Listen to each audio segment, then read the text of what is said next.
ನೀವೇನಾದರೂ ಕೂರ್ಗ್ ಹೋಗಬೇಕು ಅಂತ ಪ್ಲ್ಯಾನ್ ಮಾಡಿದರೆ ಖಂಡಿತ ಈ ವಿಡಿಯೋನ ಮಿಸ್ ಮಾಡದೆ ನೋಡಿ. ಈ ವಿಡಿಯೋದಲ್ಲಿ ನಾನು ಯಾವ ಪ್ಲೇಸಸ್ನ ನೀವು ವಿಸಿಟ್ ಮಾಡಲೇಬೇಕು, ಅಂದರೆ ನಿಮ್ಮ ಟೈಮಿಗೆ ತಕ್ಕಂತೆ ಯಾವ ಪ್ಲೇಸಸ್ನ ನೀವು ವಿಸಿಟ್ ಮಾಡಲೇಬೇಕು ಮತ್ತು ಯಾವ್ಯಾವ ಪ್ಲೇಸಸ್ನ ನೀವು ಅವಾಯ್ಡ್ ಮಾಡ್ಬೋದು. ಲೈಕ್ ಸಮ್ ಪ್ಲೇಸಸ್ನ ಸೋಷಿಯಲ್ ಮೀಡ್ಯಾದಲ್ಲಿ ಓವರ್ ರೇಟೆಡ್ ಮಾಡಿರ್ತಾರೆ. ಅಂಥ ಪ್ಲೇಸಸ್ ಯಾವ್ಯಾವುದು ಮತ್ತು ಅದ್ರ ಕರೆಕ್ಟ್ ರಿವ್ಯೂಸ್, ಆ ಪ್ಲೇಸಸ್ಗೆ ವರ್ತಾ ನಾವು ವಿಸಿಟ್ ಮಾಡೋದು ಅನ್ನೋದನ್ನ ಕಂಪ್ಲೀಟ್ ಡೀಟೇಲ್ಸ್ ಈ ವಿಡಿಯೋದಲ್ಲಿ ಕೊಟ್ಟಿದ್ದೀನಿ. ಸೊ ಯಾರು ಕೂರ್ಗ್ ಹೋಗಬೇಕು ಅಂತ ಪ್ಲ್ಯಾನಿಂಗ್ ಮಾಡ್ತಿದ್ದೀರಾ ಅವರು ಖಂಡಿತ ಈ ವಿಡಿಯೋನ ಮಿಸ್ ಮಾಡಬೇಡಿ, ಪೂರ್ತಿ ನೋಡಿ. ಈ ವಿಡಿಯೋ ನೋಡಿದಾಗ ನಿಮಗೆ ಗೊತ್ತಾಗುತ್ತೆ ಯಾವ್ಯಾವ ಪ್ಲೇಸಸ್ನ ನೀವು ಸೆಲೆಕ್ಟ್ ಮಾಡಬೇಕು ಮತ್ತು ಯಾವ್ಯಾವ ಪ್ಲೇಸಸ್ಗೆ ನೀವು ನಿಮ್ಮ ಟೈಮಿಂಗಲ್ಲಿ, ಅಂದರೆ 1 ಡೇಯಲ್ಲಿ 2 ಡೇಯಲ್ಲಿ ಅಥವಾ 3 ಡೇಯಲ್ಲಿ ಯಾವ್ಯಾವ ಪ್ಲೇಸಸ್ನ ನೀವು ಕವರ್ ಮಾಡಬೇಕು, ಯಾವ್ಯಾವ ಪ್ಲೇಸಸ್ನ ನೀವು ನೋಡಲೇಬೇಕು ಅನ್ನೋ ಪ್ರಾಸೆಸ್ ನಿಮಗೆ ಕಂಪ್ಲೀಟಾಗಿ ಅರ್ಥ ಆಗುತ್ತೆ.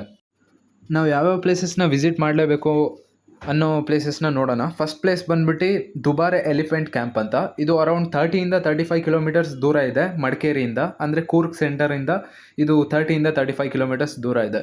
ಫಸ್ಟ್ ನಾವು ಇಲ್ಲಿ ಹೋಗಿದ ತಕ್ಷಣ ಒಂದು ರಿವರ್ನ ಕ್ರಾಸ್ ಮಾಡಬೇಕಾಗಿ ಬರುತ್ತೆ. ಒಂದು 300 ಮೀಟರ್ಸ್ ಇದೆ ರಿವರು. ಅದನ್ನು ಕ್ರಾಸ್ ಮಾಡಿ ಹೋಗೋದ್ಮೇಲೆ ಗೇಟ್ ಸಿಗುತ್ತೆ. ಗೇಟ್ ಹತ್ರ ಪರ್ ಪರ್ಸನ್ಗೆ ಅರೌಂಡ್ 50-100 ರೂಪೀಸ್ ಚಾರ್ಜ್ ಮಾಡ್ತಾರೆ. ಅಲ್ಲಿ 1 ಅವರ್ ಅಥವಾ 1.5 ಅವರ್ ಟೈಮ್ ಸ್ಪೆಂಡ್ ಮಾಡ್ಬೋದು. ಅರೌಂಡ್ 20-30 ಎಲಿಫೆಂಟ್ಸ್ ಇರುತ್ತೆ. ನೆಕ್ಸ್ಟು ಇಲ್ಲೆಲ್ಲ ನೋಡಿ ಎಲಿಫೆಂಟ್ ಎಲ್ಲ ನೋಡಾದ್ಮೇಲೆ ವಾಪಸ್ ನಾವು ಬಂದಾಗ ಅಲ್ಲೇ ರಿವರ್ ರಾಫ್ಟಿಂಗ್ ಮಾಡಿಸ್ತಿರ್ತಾರೆ. ಪರ್ ಪರ್ಸನ್ಗೆ ನಾರ್ಮಲ್ ಶಾರ್ಟ್ ರಿವರ್ ರಾಫ್ಟಿಂಗ್ ಅಂದರೆ 300-500 ರೂಪೀಸ್ ಇರುತ್ತೆ. ಅದೇ ನಾರ್ಮಲ್ಲಾಗಿ ರಿವರ್ ಲೆವೆಲ್, ವಾಟರ್ ಲೆವೆಲ್ ಏನಾದರೂ ಜಾಸ್ತಿ ಇದ್ದಾಗ ಲಾಂಗ್ ರೈಡ್ ಕರ್ಕೊಂಡು ಹೋಗ್ತಾರೆ. ಅದಕ್ಕೆ ಅರೌಂಡ್ 800-1200 ಪ್ರೈಸಸ್ ಕಾಸ್ಟ್ ಆಗುತ್ತೆ ರಿವರ್ ರಾಫ್ಟಿಂಗಿಗೆ. ನಾನೇನು ಹೇಳ್ತೀನಿ ಅಂದರೆ ರಿವರ್ ರಾಫ್ಟಿಂಗ್ ಎಕ್ಸ್ಪೀರಿಯನ್ಸ್ ಮಾತ್ರ ಸಖತ್ತಾಗಿರುತ್ತೆ. ಇದರಲ್ಲಿ ರಿವರ್ ರಾಫ್ಟಿಂಗಲ್ಲಿ ಸ್ವಲ್ಪ ದೂರ ಕರ್ಕೊಂಡು ಹೋಗ್ತಾರೆ ಮತ್ತು ಅವ್ರದ್ದೇ ಕ್ಯಾಮ್ರಾ ಇರುತ್ತೆ. ಅವ್ರದ್ದೇ ಕ್ಯಾಮ್ರಾದಲ್ಲಿ ರೆಕಾರ್ಡ್ ಮಾಡಿಕೊಡ್ತಾರೆ. ನಿಮ್ಗೆ ಏನೇನು ವೀಡಿಯೋಸ್ ಬೇಕು, ಫೋಟೋಸ್ ಬೇಕು, ಆ ಗೈಡೇ ರಿವರ್ ರಾಫ್ಟಿಂಗ್ ಮಾಡ್ಬೇಕಾದ್ರೆ ಅವರೇ ಎಲ್ಲ ನಿಮ್ಗೆ ಹೇಳ್ತಾರೆ ಏನೇನು ಮಾಡಬೇಕು ಅಂತ. ಮತ್ತು ಮಧ್ಯದಲ್ಲಿ ಸ್ವಲ್ಪ ದೂರ ಹೋಗಾದ್ಮೇಲೆ ನೀವು ಸ್ವಿಮ್ಮಿಂಗ್ ಮಾಡ್ತೀರಾ ಅಂದರೆ ಅಲ್ಲೂ ನಿಲ್ಲಿಸ್ತಾರೆ, ಸ್ವಿಮ್ಮಿಂಗ್ ಮಾಡ್ಬೋದು. ಅಥವಾ ಫೋಟೋ ತೆಕ್ಕೋತೀರಾ ಅಂದರೆ ಅಲ್ಲಿ ಒಂದು ಮರದ ಹತ್ರ ನಿಲ್ಲಿಸ್ತಾರೆ, ಮರದ ಹತ್ರ ಫೋಟೋ ತೆಕ್ಕೋಬೋದು. ಈ ಥರ ಎಲ್ಲ ಇರುತ್ತೆ. ಬಟ್ ಇದನ್ನು ಎಲ್ಲರೂ ಎಕ್ಸ್ಪೀರಿಯೆನ್ಸ್ ಮಾಡಲೇಬೇಕು. ರಿವರ್ ರಾಫ್ಟಿಂಗ್ ಅಂತೂ ಸಖತ್ತಾಗಿರುತ್ತೆ. ಅದರಲ್ಲೂ ಲಾಂಗ್ ಸ್ಟ್ರೆಚ್ ಹೋಗ್ತೀರಾ ಅನ್ನೋದಾದರೆ ಫುಲ್ ದಾಂಡೇಲಿಲಿ ಏನು ಹೋಗ್ತಿರೋ ಅದೇ ಥರ ಇಲ್ಲೂ ಸೇಮ್ ದುಬಾರೆಲ್ಲೂ ಫೀಲ್ ಆಗುತ್ತೆ ನಿಮ್ಗೆ ಲಾಂಗ್ ಸ್ಟ್ರೆಚ್ ಹೋದರೆ ಮಾತ್ರ.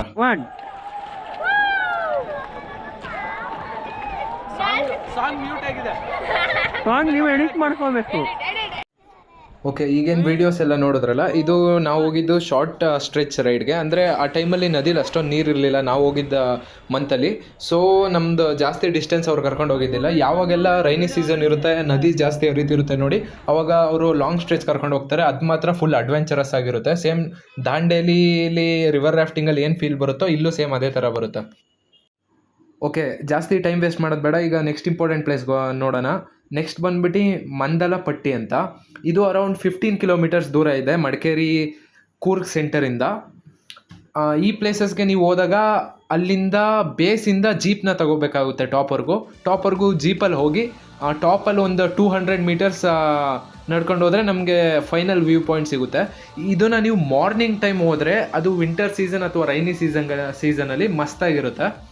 ಫುಲ್ಲು ಫಾಗೆಲ್ಲ ತುಂಬ್ಕೊಂಡಿರುತ್ತೆ ರೋಡ್ ಪೂರ್ತಿ. ನಮಗೆ ಏನಿದ್ರು ಮಾರ್ನಿಂಗ್ ಟೈಮ್ ಹೋಗೋಕ್ಕೆ ಮಾತ್ರ ಇಲ್ಲಿ ಸೂಪರ್ ಫ್ಯಾಂಟಾಸ್ಟಿಕ್ ಆಗಿರುತ್ತೆ. ಬೇರೆ ಟೈಮ್ ಮಧ್ಯಾಹ್ನದ ಟೈಮೆಲ್ಲ ಹೋಗ್ತೀರಾ ಅಂದರೆ ಅಷ್ಟು ಚೆನ್ನಾಗಿರೋದಿಲ್ಲ ಇದು ವ್ಯೂ ಪಾಯಿಂಟು. ಅದಕ್ಕೆ ಫಸ್ಟೇ ಕ್ಲಿಯರಾಗಿ ಹೇಳಿದ್ದೀನಿ, ಇದನ್ನು ಯಾವತ್ತೇ ಹೋಗೋದಿದ್ರು ಮಾರ್ನಿಂಗ್ ಟೈಮ್ಗೆ ಹೋಗಿ. ಓಕೆ, ನಮ್ಮ ನೆಕ್ಸ್ಟ್ ಡೆಸ್ಟಿನೇಷನ್ ಬಂದ್ಬಿಟ್ಟು ಹರನಗಿ ಡ್ಯಾಮ್ ಅಂತ. ಇದು ಅರೌಂಡ್ 33 ಕಿಲೋಮೀಟರ್ಸ್ ಇದೆ ಮಡಿಕೇರಿ ಕೂರ್ಗ್ ಸೆಂಟರಿಂದ. ಈ ಡ್ಯಾಮು ನೋಡೋದಕ್ಕೆ ಮಾತ್ರ ಸಖತ್ತಾಗಿದೆ. ಡೋಂಟ್ ಮಿಸ್ ಮಾಡ್ಕೊಳ್ಳೋಕ್ಕೆ ಹೋಗ್ಬೇಡಿ. ಈ ಡ್ಯಾಮ್ನೂ ಬಂದರೆ ಪಕ್ಕ ವಿಸಿಟ್ ಮಾಡಿ ಕೂರ್ಗಿಗೆ ಬಂದಾಗ ಈ ಡ್ಯಾಮನ್ನು. ಫಸ್ಟು ಗೇಟಲ್ಲಿ ಎಂಟ್ರಿ ತಗೊಳ್ಳಿ ಮತ್ತು 1 ಅವರ್ ಅಥವಾ 1.5 ಅವರ್ ಇಲ್ಲಿ ಸ್ಪೆಂಡ್ ಮಾಡಿ. ನೆಕ್ಸ್ಟ್ ಈ ಪ್ಲೇಸ್ ಅಂತೂ ಮಿಸ್ ಮಾಡ್ಕೊಳ್ಳೋಕ್ಕೆ ಹೋಗಬೇಡಿ. ಈ ಪ್ಲೇಸ್ ಹೆಸರು ಅಬ್ಬಿ ಫಾಲ್ಸ್ ಅಂತ. ಯಾಕೆ ಈ ಪ್ಲೇಸನ್ನು ಹೇಳ್ತಾ ಇದ್ದೀನಿ ಅಂದರೆ, ಅಬ್ಬಿ ಫಾಲ್ಸಲ್ಲಿ ನಾರ್ಮಲಾಗಿ ವಾಟರ್ ಫಾಲ್ಸ್ ಇದ್ದೇ ಇದೆ. ಅದು ರೈನಿ ಸೀಸನಲ್ಲಿ ಹೋದರೆ ಜಾಸ್ತಿ ನೀರು ಬರ್ತಿರುತ್ತೆ, ನೋಡೋಕ್ಕೆ ಫೋಟೋಗೆಲ್ಲ ಚೆನ್ನಾಗಿರುತ್ತೆ. ಬಟ್ ನಾನು ಯಾಕೆ ಈ ಪರ್ಟಿಕ್ಯುಲರ್ ಪ್ಲೇಸ್ನ ಹೇಳ್ತಾ ಇದ್ದೀನಿ ಅಂದರೆ, ಈ ಪ್ಲೇಸಲ್ಲಿ ಕರ್ನಾಟಕಸ್ ಲಾಂಗೆಸ್ಟ್ ಜಿಪ್ ಲೈನ್ನ ಇದೇ ಪ್ಲೇಸ್ ಅಬ್ಬಿ ಫಾಲ್ಸ್ ಪ್ಲೇಸ್ ಹತ್ರನೇ ಇದೆ. ನಾವು ಇದು ಜಿಪ್ ಲೈನು 600-700 ಮೀಟ್ರ್ ಇದೆ. ಪರ್ ಪರ್ಸನ್ಗೆ 500 ರೂಪೀಸ್ ಚಾರ್ಜ್ ಮಾಡಿದ್ದಾರೆ ಜಿಪ್ ಲೈನಲ್ಲಿ ಎಕ್ಸ್ಪೀರಿಯೆನ್ಸ್ ಮಾಡೋಕ್ಕೆ. ಯಾರ್ಯಾರಿಗೆ ಅಡ್ವೆಂಚರ್ ಎಕ್ಸ್ಪೀರಿಯೆನ್ಸ್ ಮಾಡಬೇಕು ಅಂತ ಇರುತ್ತೆ ಇಲ್ಲಿ ಮಾಡ್ಬೋದು. ನೆಕ್ಸ್ಟು ಮಸ್ಟ್ ವಿಸಿಟ್ ಪ್ಲೇಸ್ ಯಾವುದು ಅನ್ನೋದಾದರೆ ಗೋಲ್ಡನ್ ಟೆಂಪಲ್. ಇದು ಅರೌಂಡ್ 34 ಕಿಲೋಮೀಟರ್ಸ್ ದೂರ ಇದೆ. ಅಂದರೆ ಮಡಿಕೇರಿ ಕೂರ್ಗ್ ಸೆಂಟರಿಂದ ಇದು ಒಂದು 34 ಕಿಲೋಮೀಟರ್ಸ್ ದೂರ ಇದೆ.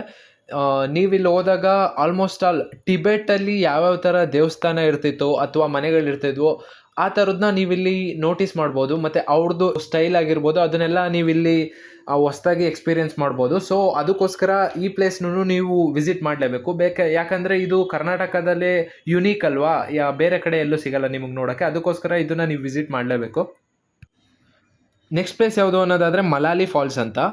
ಇದು ಅರೌಂಡ್ 47 ಕಿಲೋಮೀಟರ್ಸ್ ದೂರ ಇದೆ ಕೂರ್ಗ್ ಸೆಂಟರ್, ಅಂದರೆ ಮಡಿಕೇರಿಯಿಂದ 47 ಕಿಲೋಮೀಟರ್ಸ್ ದೂರ ಇದೆ.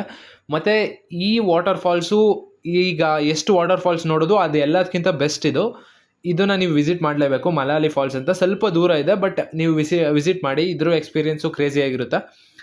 ನೆಕ್ಸ್ಟ್ ಹೇಳೋದಂಥದ್ದಾದರೆ ರಾಜಾ ಸೀಟ್ ಅಂತ.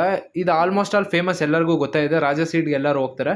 ಬಟ್ ಒನ್ ಡಿಸಪಾಯಿಂಟಿಂಗ್ ಏನಂದರೆ ಇದರಲ್ಲಿ ಅಂಥ ನೋಡೋ ಅಂಥ ಟೂರಿಸ್ಟ್ ಅಷ್ಟೇನಿಲ್ಲ ಇದರಲ್ಲಿ. ಸುಮ್ಮನೆ ನಾರ್ಮಲ್ ಗಾರ್ಡನ್ಸ್ ಇದೆ. ಬಟ್ ನಾನೇನು ಹೇಳ್ತೀನಿ ಅನ್ನೋದಾದರೆ, ನೀವು ಈ ಪ್ಲೇಸ್ಗೆ ಹೋಗೋದಿದ್ರೆ ಸಂಜೆ ಈವ್ನಿಂಗ್ ಟೈಮ್ ಹೋಗಿ. ಯಾಕೆಂದರೆ ಇಲ್ಲಿ ಸನ್ಸೆಟ್ ನೋಡೋಕೆ ಮಾತ್ರ ಸಕ್ಕತ್ತಾಗಿದೆ ಈ ಪ್ಲೇಸು. ಸನ್ಸೆಟ್ ನೋಡೋಕ್ಕಾದರೆ ಸಕ್ಕತ್ತಾಗಿದೆ. ನೀವು ಮಧ್ಯಾಹ್ನ ಟೈಮ್ ಹೋಗ್ತೀರಾ ಅಂದರೆ ಈ ಪ್ಲೇಸನ್ನು ನಿಮ್ಗೆ ಅಷ್ಟು ಇಷ್ಟ ಆಗಲ್ಲ. ಇಷ್ಟೊತ್ತವರೆಗೂ ಬೆಸ್ಟ್ ಪ್ಲೇಸಸ್ ಬಗ್ಗೆ ಮಾತಾಡಿದ್ವಿ. ಈಗ ಜಸ್ಟ್ ಹೋಗಬಹುದಾದಂತಹ ಪ್ಲೇಸಸ್ ಬಗ್ಗೆ ಮಾತಾಡೋಣ. ಫಸ್ಟ್ ಮಾತಾಡಬೇಕು ಅಂದರೆ ಕಾವೇರಿ ನಿಸರ್ಗಧಾಮ ಅಂತ. ಇದ್ರ ಬಗ್ಗೆ ಹೇಳೋದಾದರೆ, ನಾವು ಫಸ್ಟ್ ಸ್ಟಾರ್ಟಿಂಗಲ್ಲಿ ಹೋಗ್ತಿದ್ದಂಗೆ ಬ್ರಿಡ್ಜ್ ಸಿಗುತ್ತೆ. ಆ ಬ್ರಿಡ್ಜ್ ಕೆಳಗಡೆ ನದಿ ಹರಿತಿರುತ್ತೆ. ಫಸ್ಟ್ ಬ್ರಿಡ್ಜ್ನ ದಾಟಿ ಕಾವೇರಿ ನಿಸರ್ಗಧಾಮ ಎಂಟ್ರಿ ಆದಮೇಲೆ ನಮಗೆ ಒಳಗಡೆ ಏನೂ ಇರಲ್ಲ, ಸುಮ್ಮನೆ ಪಾರ್ಕ್ ಇರುತ್ತೆ. ಎಲ್ಲ ಜನ ಓಡಾಡ್ತಿರ್ತಾರಷ್ಟೇ. ಇಲ್ಲೇ ಇದೆ ಬಿಡು, ಸಿಂಹ ಅಲ್ಲ ಬಾರಲ್ಲ.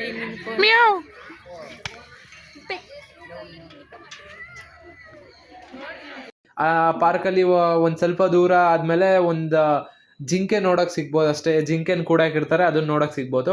ಅಷ್ಟು ಬಿಟ್ಟರೆ ಆ ಪಾರ್ಕಲ್ಲಿ ಅಂತ ನೋಡೋ ಅಂಥದ್ದು ಏನೂ ಇಲ್ಲ. ಅದಕ್ಕೋಸ್ಕರ ನಾನೇನು ಈ ಪಾರ್ಕ್ ಬಗ್ಗೆ ಅಷ್ಟು ನಿಮಗೆ ರೆಫರೆನ್ಸ್ ಮಾಡಲ್ಲ. ನೀವು ಬಂದರೆ ಈ ಪಾರ್ಕಿಗೆ ಹೋಗೋ ಟೈಮಲ್ಲಿ ಬೇರೆ ಕಡೆ ಹೋಗ್ಬಿಟ್ಟು ಬೇರೆ ಕಡೆ ನೀವು ಟೈಮ್ನ ಸ್ಪೆಂಡ್ ಮಾಡ್ಬೋದು. ಅದಕ್ಕೋಸ್ಕರ ಈ ಪಾರ್ಕ್ನೇನು ಅಷ್ಟು ರೆಫರ್ ಮಾಡಲ್ಲ ನಾನು. ಈ ಪಾರ್ಕ್ದು ಮ್ಯಾಪು ಬೇಕಾದ್ರೆ ಇಲ್ಲೇ ಇದೆ, ನೋಡ್ಕೋಬೋದು ನೀವು ಏನೇನಿದೆ ಈ ಪಾರ್ಕಲ್ಲಿ ಅಂತಲೂ. ನೆಕ್ಸ್ಟ್ ಪ್ಲೇಸ್ ಹೇಳೋದಾದರೆ ಕಾಫಿ ಎಸ್ಟೇಟ್. ಮರ್ಕರ ಗೋಲ್ಡ್ ಅಂತ ಏನೋ ಬರುತ್ತೆ ಕಾಫಿ ಎಸ್ಟೇಟ್, ಹೆಸರು ನಂಗೆ ಮರ್ತೋಗಿದೆ. ಬಟ್ ನಾವು ಹೋಗಿದ್ದು ಕಾಫಿ ಎಸ್ಟೇಟಲ್ಲಿ ಏನಂದರೆ ಪರ್ ಗೈಡ್ಗೆ ಪರ್ ಪರ್ಸನ್ನು 300 ರೂಪೀಸ್ ಪೇ ಮಾಡಬೇಕಾಗುತ್ತೆ. ಅಲ್ಲಿ ಏನೂ ಇರಲ್ಲ ಕಾಫಿ ಎಸ್ಟೇಟಲ್ಲಿ. ಆಲ್ಮೋಸ್ಟ್ ಅಲ್ಲಿ ಗೈಡ್ ಬರ್ತಾರೆ, ಈ ಕಾಫಿ ಈ ಟೈಮಲ್ಲಿ ಬೆಳೆಯುತ್ತೆ, ಮತ್ತು ಈ ಟೀ ಈ ಟೈಮಲ್ಲಿ ಬೆಳೆಯುತ್ತೆ, ಮತ್ತು ಸ್ಯಾಂಡಲ್ವುಡ್ ಈ ಟೈಮಲ್ಲಿ ಬೆಳೆಯುತ್ತೆ ಅಂತ ಹೇಳ್ತಾರೆ ಅಷ್ಟೇ. ಅದಾದಮೇಲೆ ನೆಕ್ಸ್ಟ್ ಅವ್ರದ್ದು ಗೋಡೌನು ಕರ್ಕೊಂಡು ಹೋಗ್ತಾರೆ. ಅವ್ರ ಗೋಡೌನಲ್ಲಿ ಹೆಂಗೆ ಕಾಫಿ ಪ್ರಿಪೇರ್ ಮಾಡ್ತಾರೆ ಅಂತ ತೋರಿಸ್ತಾರೆ. ಮತ್ತು ಕಾಫಿ ಬೀಜನ ನೀವು ಪರ್ಚೇಸ್ ಮಾಡೋಂಗಿದ್ರೆ ಪರ್ಚೇಸ್ ಮಾಡ್ಬೋದು. ಮತ್ತು ಅವರು ಚಾಕ್ಲೇಟ್ನು ಮ್ಯಾನುಫ್ಯಾಕ್ಚರ್ ಮಾಡ್ತಾರೆ, ಚಾಕ್ಲೇಟ್ನು ನೀವು ಪರ್ಚೇಸ್ ಮಾಡ್ಬೋದು ಅಷ್ಟೇ. ಅದು ಬಿಟ್ಟರೆ ಅಂಥ ಟೂರಿಸ್ಟ್ ಪ್ಲೇಸಸ್ ಏನೂ ಇಲ್ಲ. ನೀವು ಸುಮ್ಮನೆ ಕಾಫಿ ಎಸ್ಟೇಟ್ಗೆ ಹೋಗಿ ವಿಸಿಟ್ ಕೊಡೋದೆಲ್ಲ ನಾನು ರೆಫರೇ ಮಾಡಲ್ಲ. ಸುಮ್ಮನೆ ಟೈಮ್ ವೇಸ್ಟು. 1.5 hour 2.5 hours ಸುಮ್ಮನೆ ಕತೆ ಕೇಳ್ಕೊಂಡು ಟೈಮ್ ವೇಸ್ಟ್ ಮಾಡಬೇಕಾಗುತ್ತೆ. ಅದ್ರ ಬದಲು ನೀವು ಬೇರೆ ಪ್ಲೇಸಸ್ಗೆ ಹೋಗಿ. ನೆಕ್ಸ್ಟ್ ಇನ್ನೊಂದು ಪ್ಲೇಸ್ ಬಿಟ್ಟಿದ್ದೀನಿ, ಅದು ಚಿಕ್ಲಿ ಹೊಳೆ ಅಂತ. ಚಿಕ್ಲಿ ಹೊಳೆಗೆ ನಾವು ಹೋಗಿದ್ದ ಟೈಮಲ್ಲಿ ನೀರು ಇರಲಿಲ್ಲ ಅಂದ್ಬಿಟ್ಟು ನಾನು ಆ ಪ್ಲೇಸ್ನ ವಿಸಿಟ್ ಮಾಡಿರಲಿಲ್ಲ. ಸೊ ಅದಕ್ಕೆ ಅದ್ರ ಬಗ್ಗೆ ನಾನು ಮಾತಾಡ್ತಿಲ್ಲ. ನೆಕ್ಸ್ಟು ಹನುಮನ ಕೆರೆ ಅಂತ ಇದೆ. ಅದು 45 ಕಿಲೋಮೀಟರ್ಸ್ ಆಗುತ್ತೆ ಕೂರ್ಗಿಂತ. ಅದೇನು ಅಷ್ಟು ಅಟ್ರಾಕ್ಟಿವ್ ಪ್ಲೇಸ್ ಏನಲ್ಲ, ಸುಮ್ಮನೆ ಫ್ರೀ ಆಗಿದ್ದರೆ ವಿಸಿಟ್ ಮಾಡೋಂಗಿದ್ರೆ ಮಾಡ್ಬೋದು. ನೆಕ್ಸ್ಟು ಮಡಿಕೇರಿ ಫೋರ್ಟು ಇರುತ್ತೆ. ಮಡಿಕೇರಿ ಫೋರ್ಟ್ಗೂ ನೀವು ವಿಸಿಟ್ ಮಾಡಬೇಕು ಅಂತ ಟೈಮ್ ಉಳಿದಿದ್ರೆ ಮಾತ್ರ ವಿಸಿಟ್ ಮಾಡಿ. ಅಂಥದ್ದೇನು ನಿಮಗೆ ಫುಲ್ ಇಂಪ್ರೆಸ್ ಮಾಡೋ ಅಂಥದ್ದು ಏನೂ ಇಲ್ಲ ಅದರಲ್ಲಿ. ನೆಕ್ಸ್ಟು ನೆಹರು ಮಂಟಪಗೂ ಅಷ್ಟೇ, ಸುಮ್ಮನೆ ಟೈಮ್ ಇದ್ದರೆ ಲಾಸ್ಟಲ್ಲಿ ಹೋಗಿ ಬನ್ನಿ ಅಷ್ಟೇ. ಅದು ಬಿಟ್ಟರೆ ಸುಮ್ಮನೆ ಇವಕ್ಕೆಲ್ಲ ಟೈಮ್ ವೇಸ್ಟ್ ಮಾಡಬೇಡಿ. ಡೈರೆಕ್ಟ್ ಹೋಗಂಗಿದ್ರೆ ಮಸ್ಟ್ ವಿಸಿಟ್ ಯಾವ್ಯಾವುದು ಅಂತ ಸ್ಟಾರ್ಟಿಂಗಲ್ಲಿ ಹೇಳಿದ್ದೀನಲ್ಲ ಅದಕ್ಕೆ ಹೋಗಿ.